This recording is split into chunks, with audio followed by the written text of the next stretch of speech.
Mama. It's me, Moonlight. I hope you had a nice new year, and I have come here today to fulfill my promise from last time. And now, my fellow weebs, you will learn why I love Record of Ragnarok so much.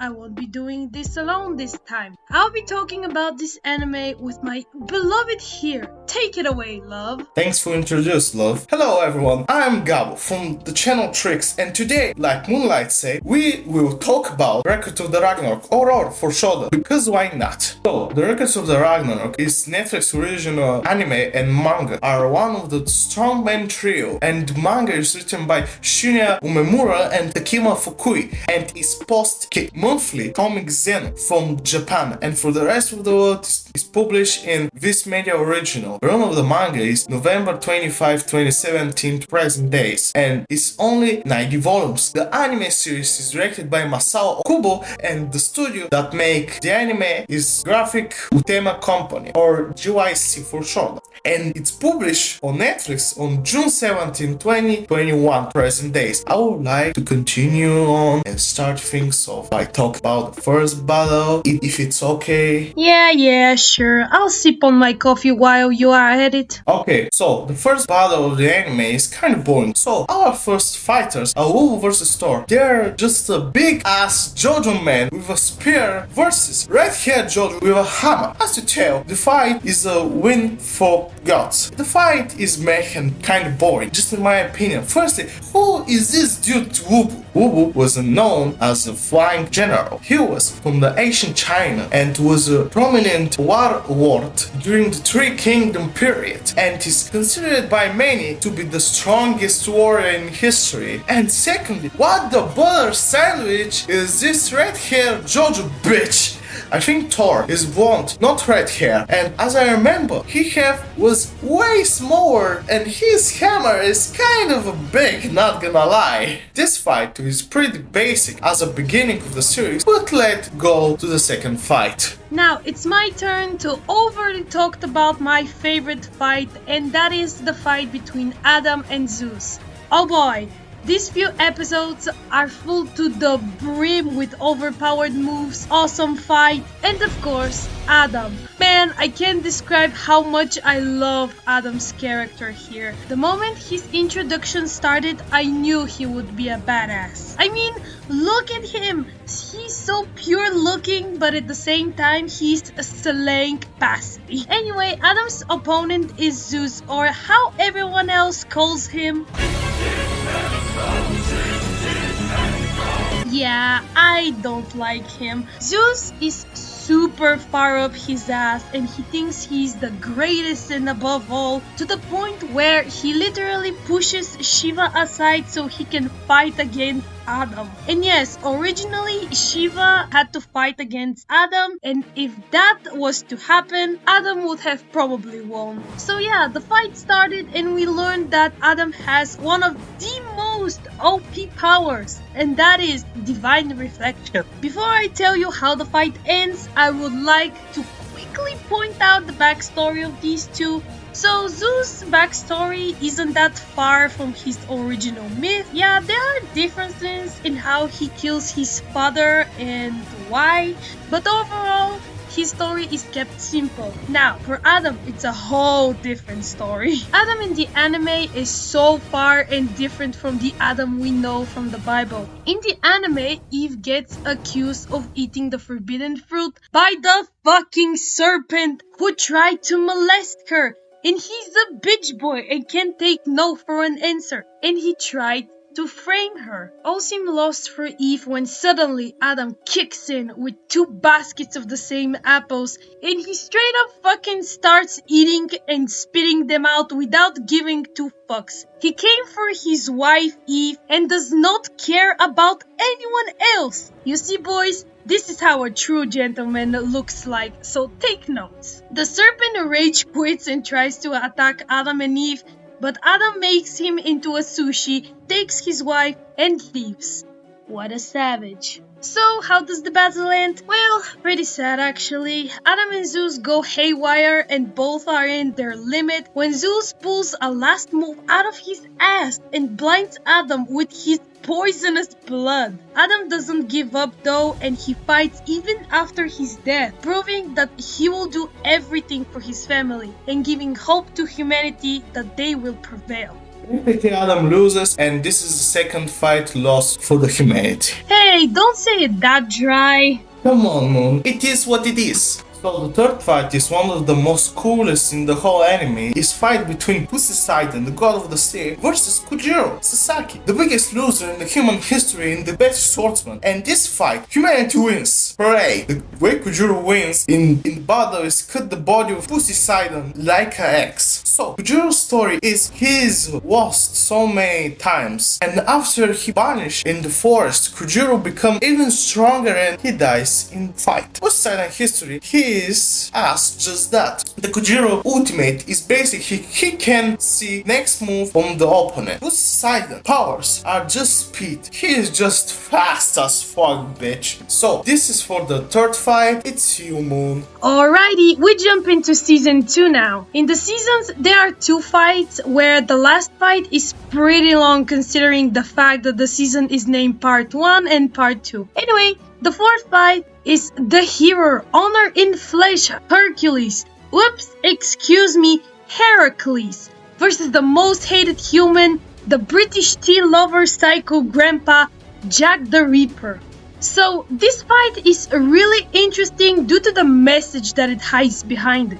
Heracles, man of honor, someone with a heart of gold and beloved by everyone, versus the most unliked human in our history, someone that enjoys seeing the pain and fear of others. You basically have justice versus evil, hero versus villain. Jack is the character with the most tragic backstory in the whole anime, in my opinion.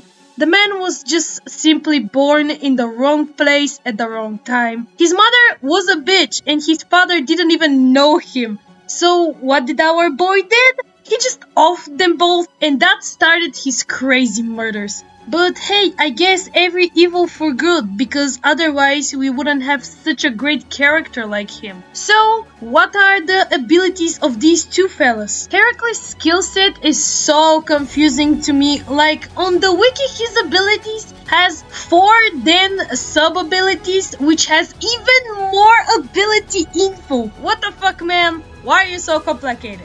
Okay, in short, he has a club that is a lion head and it can change using one of his 12 labors technique. Also, the tattoo that is on his body spreads, bringing him more pain and closer to death. He also probably has the best mental stability than all of us combined. Moving on to Jack, he also has a bunch of abilities that fried my brain while reading them, but one that shines the most is Soul Eye. Basically, he possesses this ability since birth, and his right eye has the ability to see people's emotions as colors. The battle itself is very interesting. Jack uses a bunch of different tools and techniques to fight Heracles. My personal favorite is the big-ass scissors that he uses in the beginning of the fight. Spoilers, the scissors aren't his divine weapon, and all of the other stuff that he uses, it's not his weapon. The real divine weapon he has is his gloves, and when he touches something, this something becomes a divine weapon. And yes, the entire clock tower is a weapon as well. So with some big brain moves, Jack kills Heracles, but Heracles is no way mad at Jack for killing him. Actually, he gives him some hope to the Ripper, and this kickstarts Jack's redemption arc that I really want to see in the future. I mean, he saves Ghoul, although she hates him so much. In season 2, He's trying his best to be a good grandpa, I swear. So for the fifth fight, this is maybe one of the most shortest fight in this anime. It's fight for the big man. It's fight between Raiden and Shiva, God of Destruction. For the short, Raiden is big, crazy ass man that loves too much sumo. As a kid, he knocked out one of the opponent and he stopped playing sumo for a long time. But he is back after the long time and he kicks ass. And Shiva is a god with very strong head. And just to know, in this fight, he loses 3 out of the 4 hands and still wins this match. So it's win for the gods. Oh my god, we're finally here! I can't keep my excitement! Well, there, chill girl. I know this is the fight you've been waiting for. So go ahead, you will take the first part of it. Hell yeah! Okay, this is the 5th and final fight of the anime for now. And oh boy, do I fucking love it! Because of this man! Oh my god! I don't know how to explain how much I love his character. Buddha is a man who basically doesn't give a single fuck and does whatever he wants. He has such a laid-back personality that he doesn't budge a bit when Zeus tries to threaten him before his fight. Also, I love how he tries to be a Riz Lord. He tries to flirt with Brunhilde multiple times, but the girl is tough and gives him the cold shoulder. Keep trying, my guy. I swear, I'm head over heels for this ship. I think these two will be such a power couple. Please, Shinya and Takumi, make it official. We all want it. So, Buddha makes one of the best entries ever in this anime. I'll just let the man himself show you. これ借りるね。ですです。俺人類側から出るんで。よろ。Again, savage as fuck. Everyone on the god side is pissed, especially Odin and Zeus. Then from the sky appears a boat that carries the 7 lucky gods, which transforms into Zero Fuku, and he's Buddha's opponent. Turns out these two had a beef a long time ago.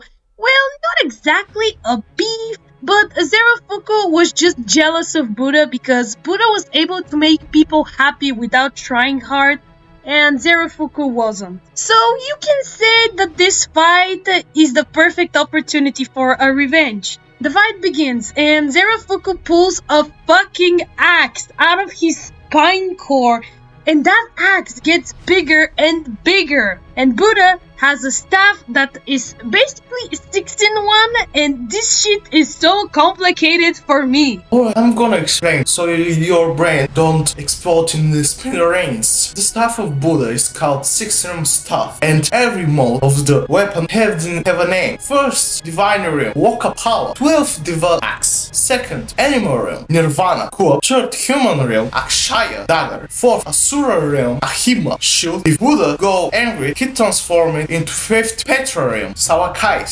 Sight. This is weapon are evolved from what Buddha feels most of the time. Thank you for saving me from brain explosion, love. So, during the fight, Buddha doesn't really want to fight Zerofuku, he just wants his little man to love himself. This line itself softens Zerofuku and his weapon dissolves because it was feeding on his misfortune this whole time. So, Buddha is like, let's finish the fight the old-fashioned way, bare knuckles. So they duke it out. Zerofuku realizes that he and Buddha have more in common than he thinks. Buddha KOs him, and after that they both understand that they don't have to fight each other no more. And you can't tell me this here isn't Buddha asking for a hug. But I wish this was the ending of this fight. Unfortunately, there can't be any happy ending for both sides.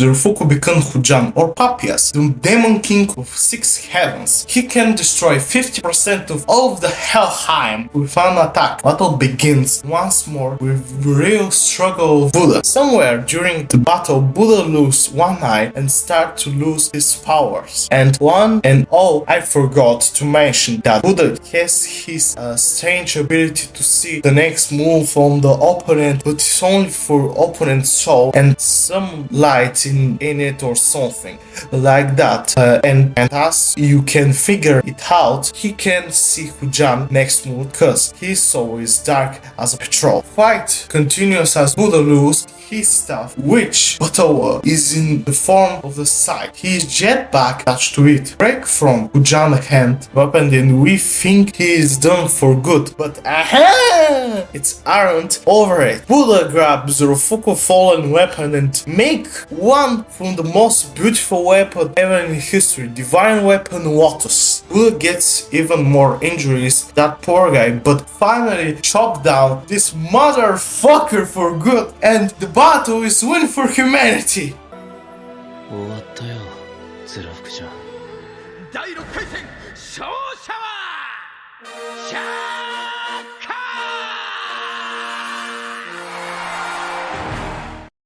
Damn, that was a lot to go through, but now you know why Record of Ragnarok is one of my favorite animes, and I can't wait for the next season to drop, where we'll have more awesome battles. I want to thank this lovely dummy here for helping me with the script and being part of this video. Thanks for watching, fellas, and I'll see you in the next one. Bye bye!